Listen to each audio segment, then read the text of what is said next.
Good afternoon. We just finished hearing Bill Doherty, and one of the key lines in his presentation was this: we create the right structure and process.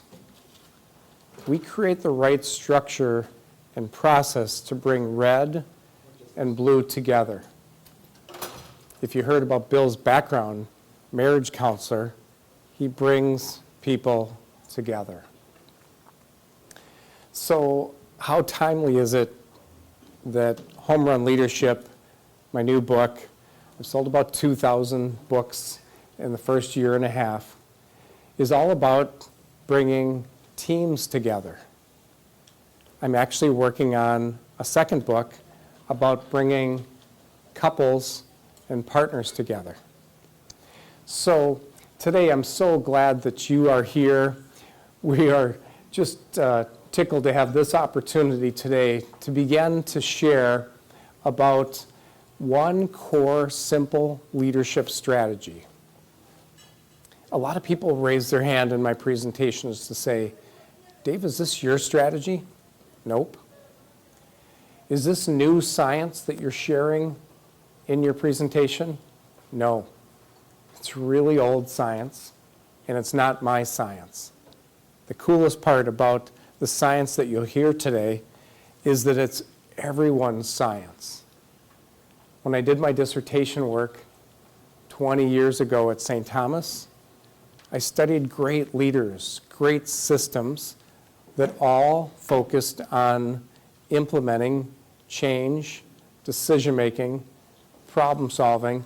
They all had their systems of how to move people or teams or partners and couples from point A to B. So there's a pattern of 4 that all great leadership follows. A simple pattern that we're going to highlight today during my presentation. The way I'd like to begin is to really share about a few heroes. And today, our heroes that I'd like to highlight was a student.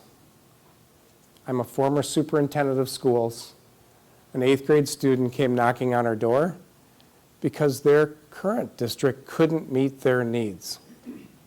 They were going to miss a lot of class, many absences, and they were asking to see if we could host this parent's 8th grade child for the next 5 years, teaching virtually when needed, doing assignments virtually when needed. But this was pre-COVID, before everyone was doing it. 7 years ago, we said yes. We were advanced technologically. We were planning, preparing well technologically. And we were able to grow an Olympic athlete, a gold medalist in Suni Lee, in South St. Paul, and I was able to shake her hand at commencement as she walked across the stage. So today is about good decision making. When the principal came to me and said, can we host Suni? She has potential to be an Olympian. Nobody knew whether she'd be in the Olympics or a gold medalist when she was in 8th grade. So I said, that's not my decision. Well, whose decision is it? It's actually the staff's decision, because they're going to have to do the work. So you have to get the staff to say yes in order for me to say yes. If the staff says yes, you'll have my yes. We can accept her into the district. The staff said yes, and they built academics for an Olympic champion. The hero behind this hero is her dad. So when you're the superintendent of a school district with an Olympic contestant, they invite you to the watch party with the family. And I was able to sit with Suni's dad, John Lee, in this Olympic competition. How great is that? 2 heroes in the same family. Here's another hero. At the State Fair in 1968, if you go, we have one hero, Hubert Humphrey, but if you look right in the middle here, it says elect Don Salverda. County Commissioner. How about a round of applause for Don Salverda? So Don's not only one of my heroes, he's one of my biggest champions, and he's been one of your biggest champions too. It's the reason why, the why behind why so many of us show up to Optimist Club every single month. It's the why that Stillwater Optimists invited me to speak at their club last month. Thank you, Don. Thanks for being my champion. Another one of my heroes are my parents. Growing up here in Roseville, we moved here, and I'll show a couple of slides in just a minute, but tomorrow's Veterans Day. My dad was in World War II, and I'm going to begin with a 4-minute video clip highlighting his experience in World War II. So here goes. Our dad, Harry Webb, was an information and education officer in World War II on the 398th Air Force Base at Nut Hampstead, England, just outside London. He never talked about the war with us kids, but when he passed away in 2014, we discovered trunkloads of documents, clothing, and thousands of very interesting photos, many he had taken himself and many with his handwritten notes on the back. Here is a salute to all veterans and also a heartfelt thank you to those who never came back. The men and machines of the 398th arrived in Nut Hampstead in April 1944. Almost every day, bomber crews from Nut Hampstead would take off, join with bombers from many or all of the surrounding U.S. bomber bases. Each red dot here is an American bomber base in England. Here the bombs are falling, and the 15 bombers in this photo are under attack. Those black clouds are exploding flak shells, fired by Germans from the ground. He had to give lectures every day, meetings with the troops who had just come in from a bombing raid. And the idea was to keep them appraised of how the war was going, in effect to help them understand why they were fighting. Dad's most famous photograph of the war was this B-17 that was hit with a flak shell on a mission over Cologne, Germany, but miraculously flew back to Nut Hampstead. This photo appeared in newspapers and has since been reprinted countless times. Today you can see it on Wikipedia. Casualty rates were horrifying for American bomber crews. Due to German fighters in the air, frostbite from hours spent at 50 below zero. In just under a year till the war ended, here are the Nut Hampstead airmen who were killed.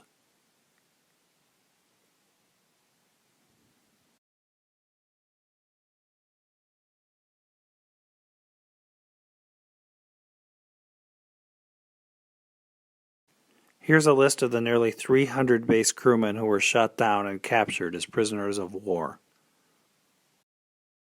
Harry noted what D-Day looked like and what it sounded like. This was D-Day and part of thousands of planes that made the sky like a big beehive. Harry was not at Normandy on D-Day, but his files contained these stunning photographs which he displayed at the base for the troops to see.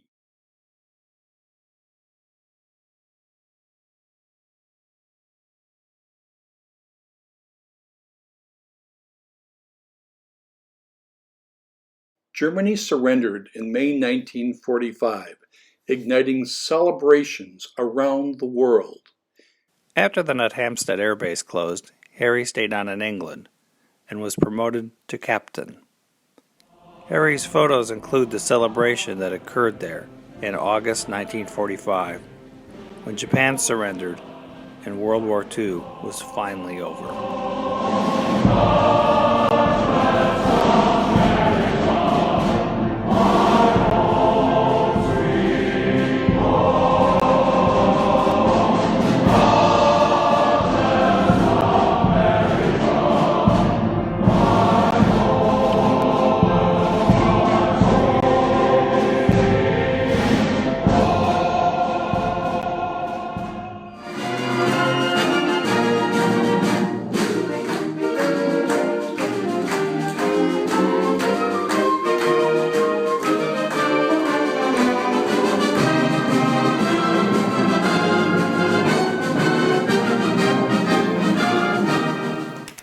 Thank you, veterans.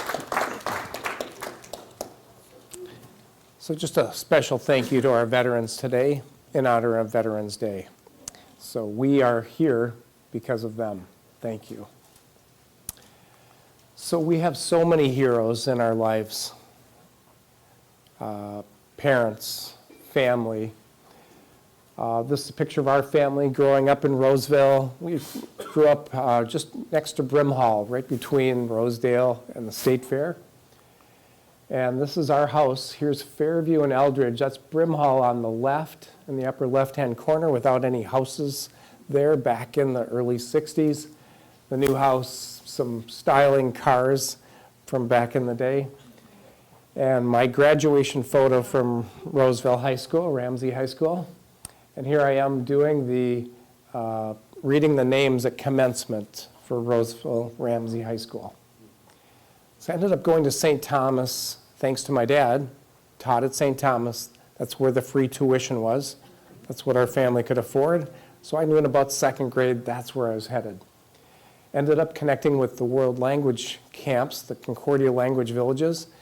Became fluent in Spanish by working there as a lifeguard for many summers. Started teaching Spanish at Stillwater High School for 12 years, principal in Fridley for 12 years, superintendent in South St. Paul for 12 years. I share with people, I'm just looking for my next 12-year job. So, we have a beautiful home now on Lake Owasso. We ended up tearing down our home, this home, back 19 years ago, and it was a crazy busy year. I was high school principal, first year at Fridley. We tore down our house. We moved in and just got in December before all the snow started flying. In April of that year, my wife was diagnosed with breast cancer. So 19 years ago, she was diagnosed. So she's one of my heroes, and so was the doctor that we sat with to discuss, as an oncologist, all of our next steps. My wife shared this picture when we got to the oncologist's office and said, here's what's at stake. Here are 4 kids, 1, 3, 5, and 7, and I need to be here for them. So, if you fast forward now 19 more years, my wife just passed away this summer. But we are so blessed to have had 19 years when some people don't get more than 1 or 2 more after a tough cancer diagnosis. So we are continuing to shift as a family from grief into gratitude. And now my kids are truly my heroes as they have helped their dad every single day since. So with Mary Jo showing up at my wife's funeral, how cool is that? Thank you. Today, we're going to take a few minutes and just dive into this Homerun leadership book, but I'm going to take a minute for heroes as well. If you are moved during our presentation today, I'm doing a free will donation at the end for Ralph Reeder Food Shelf here in our community. So if you donate $1 or $5 or $100, as somebody did in the Optimist Club in Stillwater, challenge is on. That'll be at the end. So remind me to share this as well. So we're going to dive right in. What somebody said at a recent meeting is, Dave, when you took a few minutes and just walked us through one high point of every chapter, now I'm really interested in reading your book. So there's guiding questions in your little plastic folder. Feel free to follow along that way too. You're not required to. I'm just going to walk you through point by point, and we're going to just take about 20 minutes to walk through 20 chapters. You have a note card in front of you that looks like this. I call this my $50,000 note card. If you do your doctorate program at St. Thomas and you spend 5 years there, that's what it costs to get through. So 5 years, $50,000, that's what we want to save you in about the next 25 minutes. Yes, absolutely. You don't want to take Mark's book. Here you go. Okay, chapter 1. I need a volunteer here to read the opening paragraph in chapter 1 to explain what chapter 1 is all about. You can get the essence in just the first paragraph. I'm looking for a volunteer reader. You up for it? I suppose, yeah, okay. Go. This book is for new leaders. Can we give them one clap on 4? 1, 2, 3. Let's do that again. 1, 2, 3. All right, I'll give you a break. You were holding your book, right? So, chapter 1 is about the shift. When you're single and you become a couple or become married, you move from deciding alone to deciding together. When you're an employee and you decide to become a manager, you shift from deciding alone, following direct reports, to trying to decide a plan for the team. That shift threw me off, and that's what chapter 2 is all about. When I became camp director for the Spanish village that I'd been at for 10 years. When I became the top dog in chapter 2, I didn't know how to lead. I didn't know there was a science of leadership. I didn't know there was a core pattern that all leadership followed. Now I know it's IROD. Information, reactions, options, decisions. And if you listen to the patterns of Bill's questions today, they all followed IROD. All the best leadership science in consensus, in agreement, in collaborative plans, in team decisions, follow this pattern. So I give this card to superintendents, executives, church pastors, anyone that will listen. But when push comes to shove, usually they call me and they say, I don't know what to do with this. Chapter 3 has all the science about IROD and what to do. So let me take you there. Chapter 3. The simple science of 4, again, is not my science. It's just the best science. Why is it the best? Because everyone out there is using it. All these great leadership systems use the same core pattern. I didn't know that. As a camp director, I struggled because I didn't know how to lead the team. Once I learned IROD, I could slow down, and here's how you use the card. The very first superintendent that I gave this card to said, okay, thanks, appreciate it. And then a month later, I sat next to them in a meeting, and they were complaining that they couldn't get their board and their teachers union into agreement on a contract. They said, I don't know what to do. And I said, remember you have that card? Yep. Can you tell me what to do? Yep. Okay, you just got a counteroffer from the teachers union. And your board needs to make a decision to either get into agreement or make a different offer. So here's what I would do.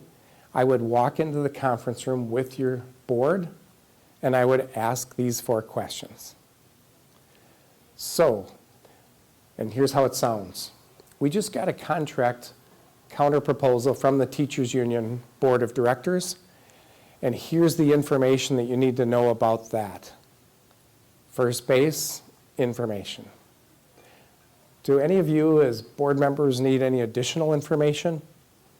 There's a cleanup question, which is called the formula, which is also in chapter 3, which says not only IROD are the 4 bases, but the formula shares how to get to first with your team, get to second, third, and fourth.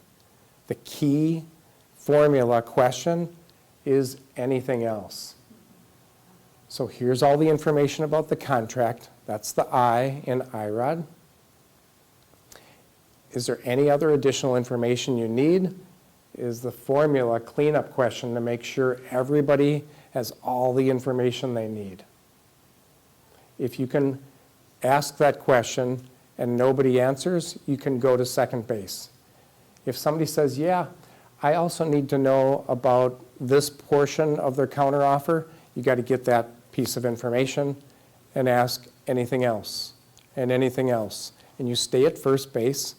As long as people keep asking questions, you have to keep answering.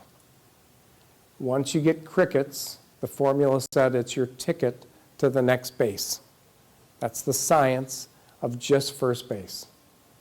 Once you get and say, board members, we've gotten all the information. Now, what are your reactions to what you heard about the information presented? Board members all share, probably a lot of complaints. This is too much money to pay all of our teachers. Lots of concerns, complaints. That's all second base. It's called reactions in IROD. Once you've heard all the reactions, you have to ask the formula cleanup question again. Anything else? Once you ask anything else and you get crickets, you're on to third. Most leaders skip second base.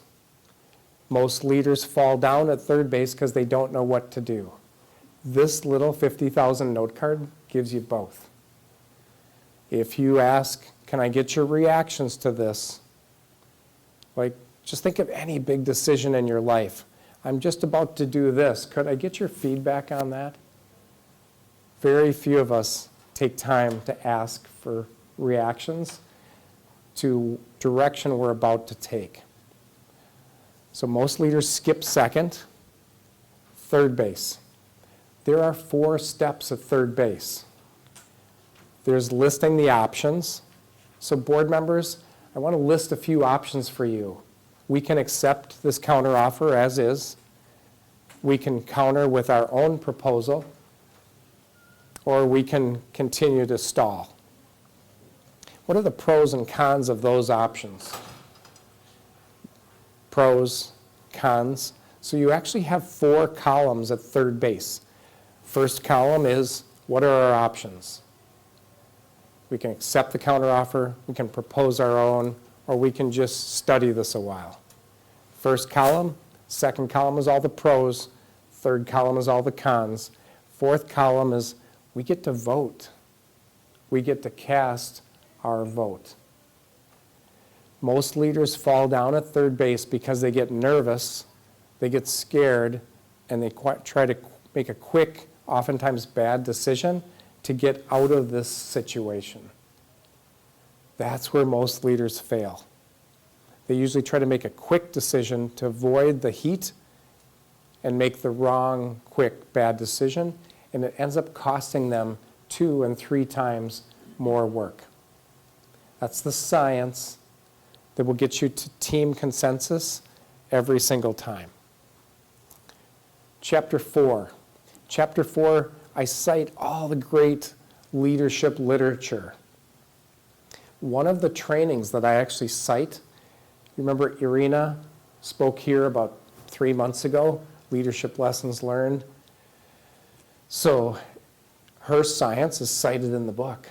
She leads the training system that I got training on 20 years ago. It's called Top Training. Now she has a company called Hugh Life. So that company, in addition to 5 other training systems, restorative practice, large group facilitation, all follow IROD. They call it something different. And so when I got back and became a principal and superintendent, I tried to use all the science in my dissertation, and I failed miserably. Nobody could follow the science in my dissertation. The words were too clumsy, not memorable. I had to change it to IROD. I also didn't have a framework to teach it. So people couldn't follow it. They didn't know how to follow, what step we were on. I was using phrases like what, gut, so what, now what. That follows IROD. What is first base, gut is second, so what is third, and now what are we going to do is fourth. Now what? Nobody could remember, is this the gut or what or so what, now what? Okay, that didn't work. We're going on to something else. And I ended up with IROD. Nobody else calls it IROD, but I do. It's not IZOD, it's not iPod, it's IROD. I put it on a baseball diamond. I needed a system. One of my best coaches said people need a framework to follow. They need a framework to follow. Baseball has a system of 4 steps. Order matters. Order matters. A lot of times, things come onto your desk at a D level, and you need to bring them back to first, saying, can I just double check to make sure we have all the information on this before we force this decision through? Been at that meeting? Or could we just take a couple minutes to go around the table and just get some feedback? How valuable would that be? And now you have, even if you're not leading the meeting, the way to make sure to help your boss get to better, faster team decisions. As we move forward ahead in the book, we're going to go to chapter 9. Chapter 8 has a lot of exercises you can do on your own, but chapter 9 looks like this. It starts getting into leadership types. And if you have your cell phone, I'd like you to actually scan this QR code and take the leadership type quiz. If you want a short version of it, if you don't have your cell phone, page 27 in the book has just a 4-question quiz that you can turn to and just find your own leadership type quiz. So 3 minutes, goes to my website, homerunleadership.com. On homerunleadership.com, you're going to click Take the Leadership Type Quiz. It's 3 minutes. I'm going to quiet down for a couple minutes and let you discover your type. So once you take the quiz in chapter 9, chapter 10 is about unpacking your results. Every leader matters. Every team member matters. There's no right or wrong leadership type. There's just your type. But here's why it's so critical to know your leadership type. Our greatest strength becomes our greatest weakness if we overplay our greatest weakness, our greatest strength. Let me say that again. If we overplay our greatest strength, like mine is a decider, it becomes my greatest weakness. If you're an information type and you can't get enough and you hold up your team to just say, we need more information, we can't move forward without more information, it becomes your greatest weakness. Don't let your greatest strength become your greatest weakness. What you're going to find in leadership teams and leadership types is they follow the exact same IROD science. All this great leadership science stacks on 4. Raise your hand if your highest score, your dominant type, is information. You love data, details, facts, and information, and you're a gift to the team because you'll bring it. You're also a challenge to the team. If they skip your base, you're going to try to bring people back. The reason COVID was so hard was we had very little information, and we're trying to make quick, fast decisions based on something we had no knowledge of. And there was very little information at the start. So many things shut down quickly out of protection because we had very little information. Give me a show of hands if your dominant score is reactions. So this group is very caring. They're really good at listening, and they don't see complaints as bad. They see complaints as data. It's how they make decisions. Third base. Show your hands if you're options-focused people. So the people in the room are invaluable to the team that just raised their hand. Options-focused people look at the best choice, option, possibility for whatever decision's about to be made. They thrive on finding not only all the options, but the best option. They'll lose sleep at night going over and over again that list of possible options on what to choose.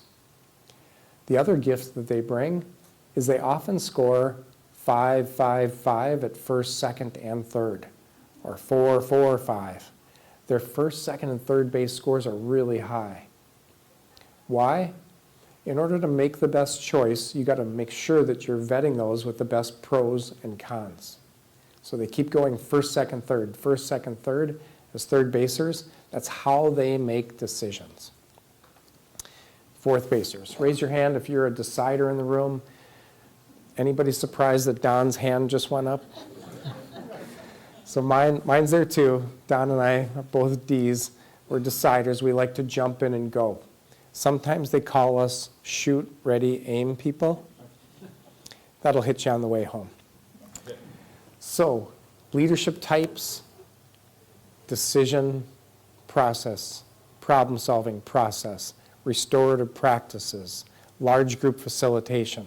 All the best leadership science follows IROD. Somebody said, Dave, this is a little bit like Stephen Covey, because Stephen Covey always said that he didn't discover the 7 habits. He just made them visible. I didn't discover the science of IROD. I didn't discover the science in my book. I just made it visible into a simplified pattern that everyone can follow. So just a few days ago, I got a WhatsApp message.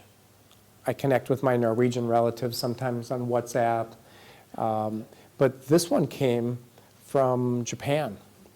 And the message came from the number 2 person at the Japanese embassy, the U.S. Embassy in Japan, inviting me to present IROD and my book for a day at the U.S. Embassy.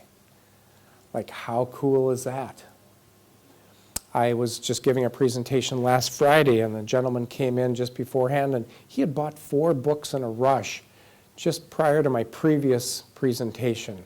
I'd been doing a series, a quarter of the book, and this was my 3rd out of the 4th time. But after my 2nd presentation, he said, I need 4 books for a friend of mine that's flying out of the country tonight. Okay, I can get you 4 books. So I actually drove back to the school, 4 books, gave him the books, and I just said, hey, could you tell me where the books went to? And he said, yes, I can. I gave your books to the Prime Minister of Ethiopia. You did? You gave my books to the Prime Minister of Ethiopia? Yes, and he needs to read your book. Okay, can you tell me more? Yeah. So last year in Ethiopia, there was a 3% graduation rate from high school. All the systems in Ethiopia, like our educational system, need strengthening, and all the science in your book is the pathway forward. What Bill Doherty does, he follows IROD. As a marriage counselor, as a red and blue counselor, all the science follows the same 4. Let's keep going. Get a sip.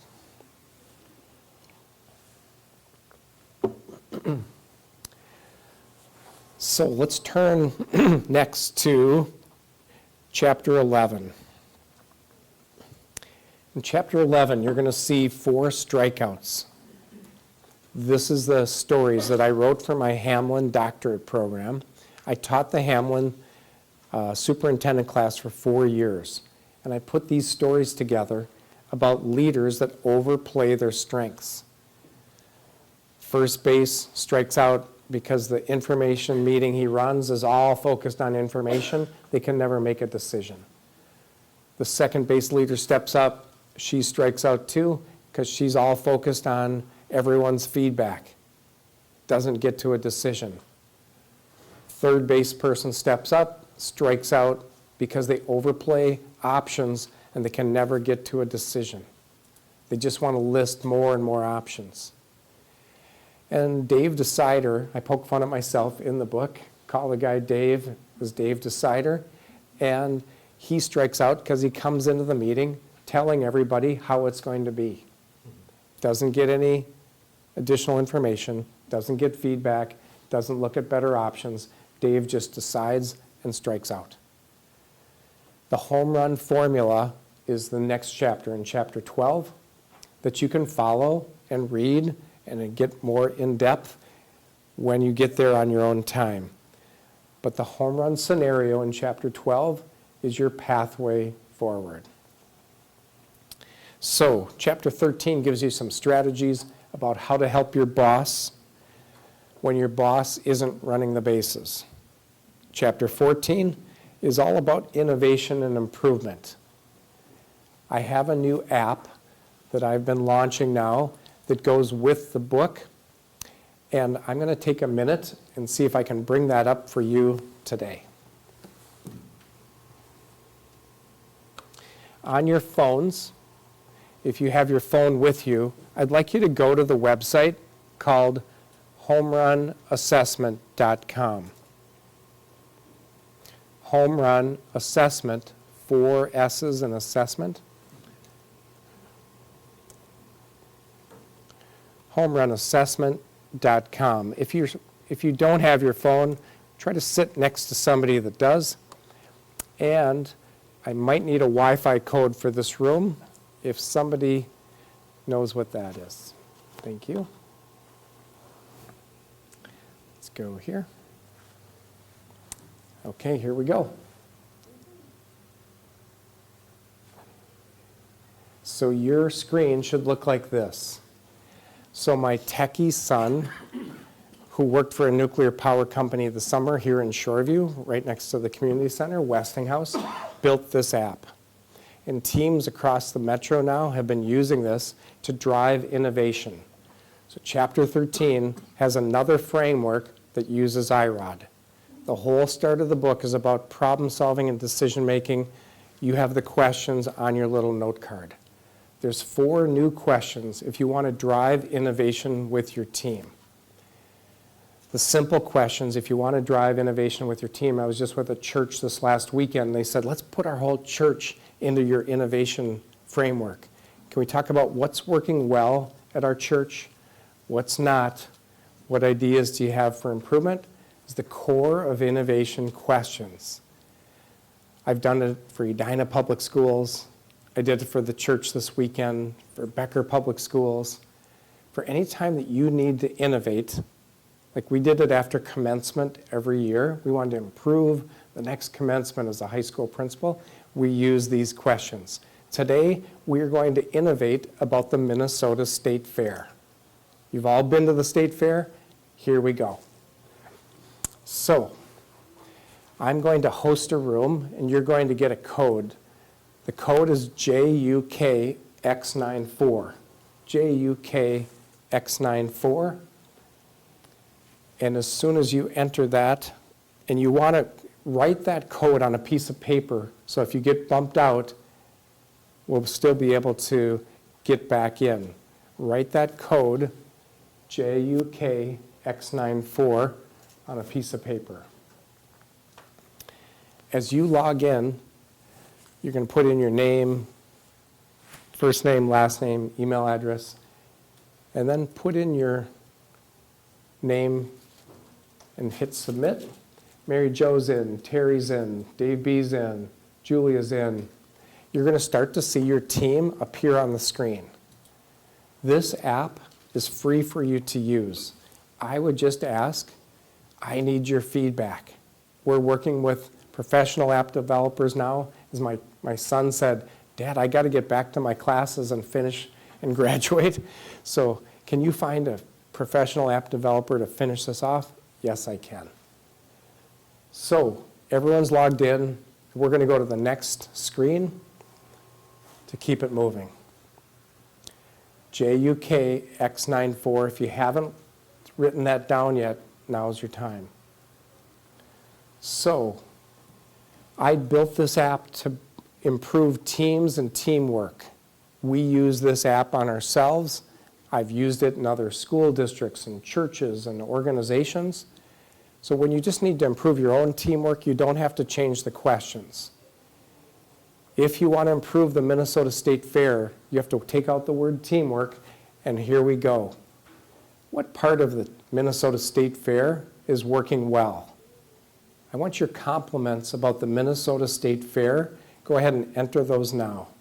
What do you like about the Minnesota State Fair? This is first base on page 113 in my book. What's working well at the Minnesota State Fair? The timing during the year is great. The smells are awesome.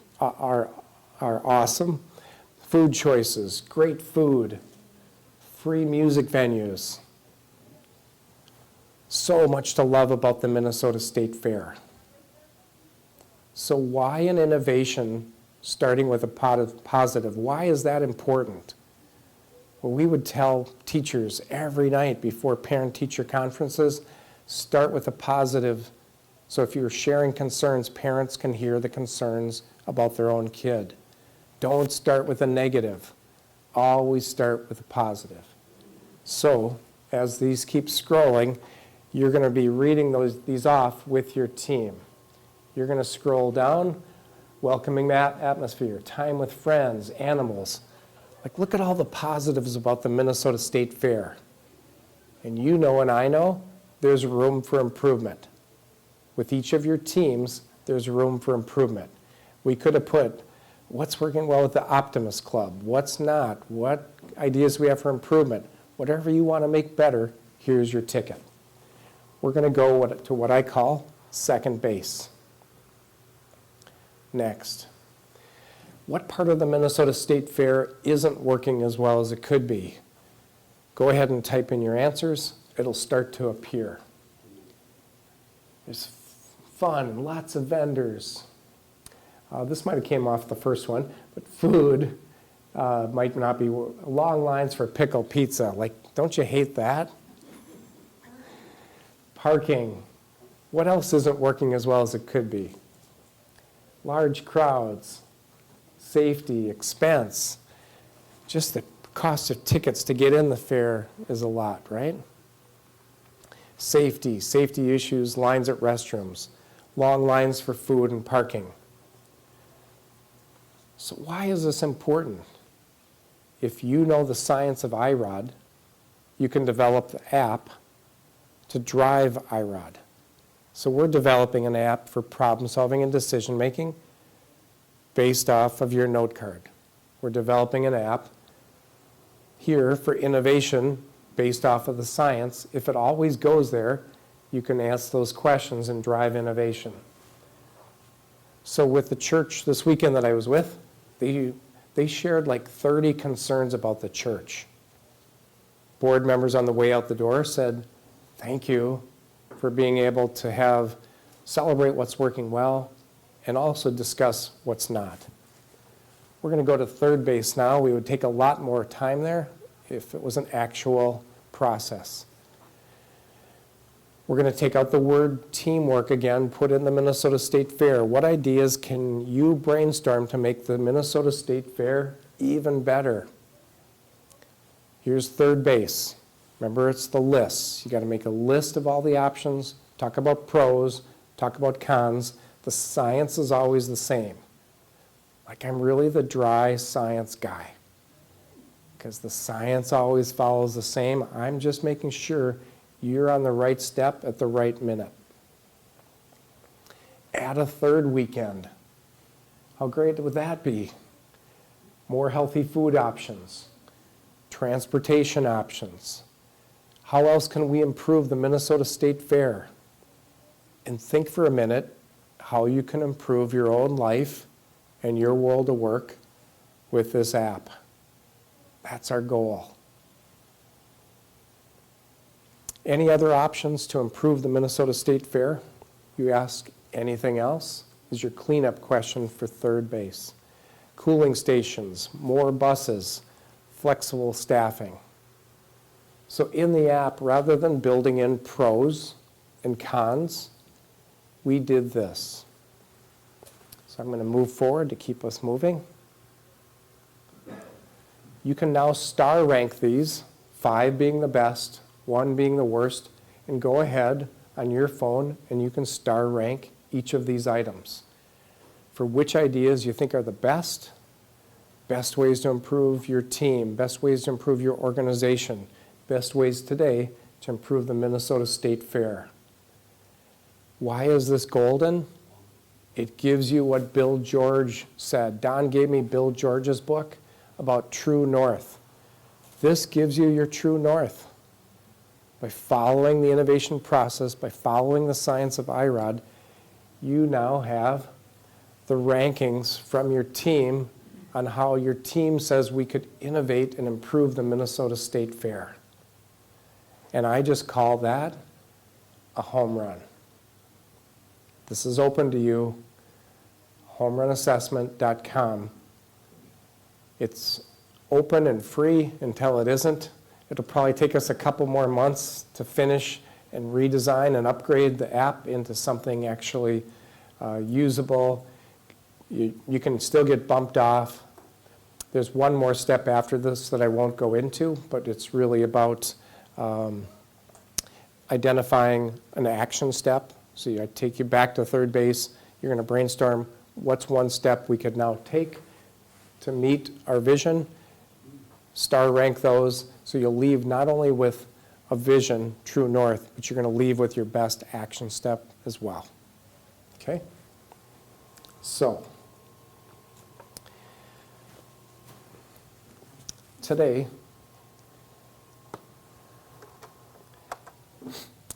as we wrap up the rest of the book, the last couple of chapters in the book, you're going to have a chance to ask questions in just a minute or two. I'm actually going to start passing this Ralph Reeder food shelf donation envelope around over here. If you can spare $1 or $2 or $20, everything will go to Ralph Reeder in Shoreview to help our kids and families in need. A couple last closing comments. This book is about consensus. Bill Doherty's work is about consensus. Couples, red and blue. I do it for organizations. Consensus is about, can we get to our true north? Can we get to vision? There's also consensus in, can we solve this problem? I've got so many fun, crazy family stories about just trying to decide where to go on vacation. When you are trying to figure it out with your team, or even just with your spouse, and you can just slow down and just say, I'm just starting, let's say you're just trying to choose what's for dinner tonight. Like if you want to practice, that is a great place to practice every single night. So if you simply said, okay, I'm starting to think about dinner tonight, that's just first base. It's just information. And all of a sudden, those on your team are going to start having reactions. My family would say, well, I hope we're not having Chipotle again, because Dad always chooses Chipotle. Second base. So what options could we put on the list and consider for tonight for dinner? Well, the first basers on your team are going to say, could we check the fridge to see if there's something in there? Or could we check the cupboards? Us as deciders, I'm already deciding we should go to Chipotle. So you want to slow down, and most leaders skip second base. They don't want the feedback. Most leaders fall down at third base because they don't know what to do. When you get home tonight and you want to practice your first IROD, I was at a training session in Shoreview a couple weeks ago, and one of the leaders I talked with just last week, and he said, Dave, I almost used IROD with my team. I almost did it. So I didn't have the heart to break it to him that you're always using IROD with your team, whether you know it or not. If you're trying to move to a decision, you're on the base path. Just can you make it visible with your team? Can you write information, reactions, options, decisions down the left-hand side? But let's go back to get you ready for dinner and the conversation tonight. Once you get a little bit of feedback, if you can get your family to options, or just you and your significant other, get them to options, just saying, what ideas can we brainstorm for dinner tonight? And just write down the list. You know what comes next. It's pros and it's cons. And if you can mess up your dinner plans tonight, and you'll get it right tomorrow. If you mess up your dinner plans 2 nights in a row, you have a chance again on the weekend. Practice where it's safe so you can run IROD with the teams that matter at home and at work. Get your practice in. Don't wait to use IROD. Third base, get your list. Since there's nothing in the fridge, nothing in the cupboards, our list usually sounds like this: Shoreview, Cane's, Wendy's, Chipotle, next to Super Target. Those are options, guys. I'm driving home. That's what you got. Let me hear your pros and cons. And Anna, could you just talk with the rest of the family? I'm driving. I'm willing to stop there, but let me know. And Anna will say, okay, Dad, I talked to everybody. Looks like 4 of us want Cane's. 1 of us wants Wendy's. Are you willing to stop at both? Yes, I actually have a few extra minutes. Well, I'll stop at both because I'm driving to Chipotle anyway, right? Home run. Sometimes you don't have time to stop at Wendy's. Nope, I've only got 5 minutes. I can only stop one place. Can that other person find something else at home? Yeah, I suppose. Or they'll eat Cane's, Wendy's some other night. So you're always on IROD. You're always following the formula. A couple of things that I always forget to mention is I have a webcast and a podcast. It's called the Homerun Leadership Show. There's 12 episodes, but I actually stopped making podcasts because I didn't want to keep giving away all my free content. So you have the content in the book. You now have access to 12 podcasts called the Homerun Leadership Show.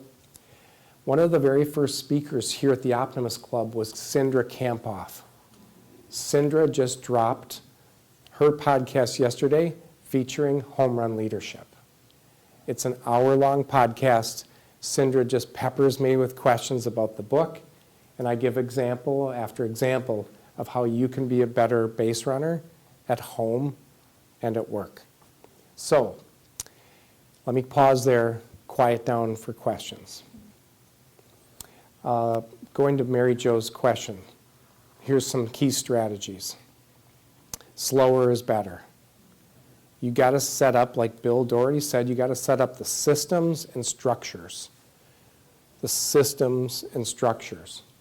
So we had to make sure that we got to, like every school district had to do a review of all the things that were broken in the physical plant that needed repair. That takes 6 months in a school district. So systems and structures is, can you start 2 years earlier before your target date so you can get your homework done and get all the if you know it's always IROD, can you get all the all the information? Because once you say, here's the report of all the information from the study that was done by our architectural team, some people won't believe it, and you'll need to get more and more information and more background. You have to stay at first base until everybody says, yep, that's good. That's exhausting. We had a committee that met 34 times at 4 o'clock on Monday afternoons. But why is that important? Because 20,000 plus residents live in South St. Paul. They needed an upgrade on their school system. And thank goodness our bond passed, because it was the same year we passed our bond in May.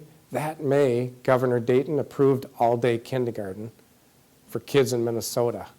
We would not have had space to host all the kids if we hadn't been doing that study when we really needed to do our homework 2 years earlier.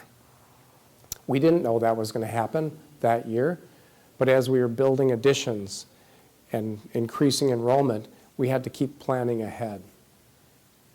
So strategies: slow down, make IROD visible.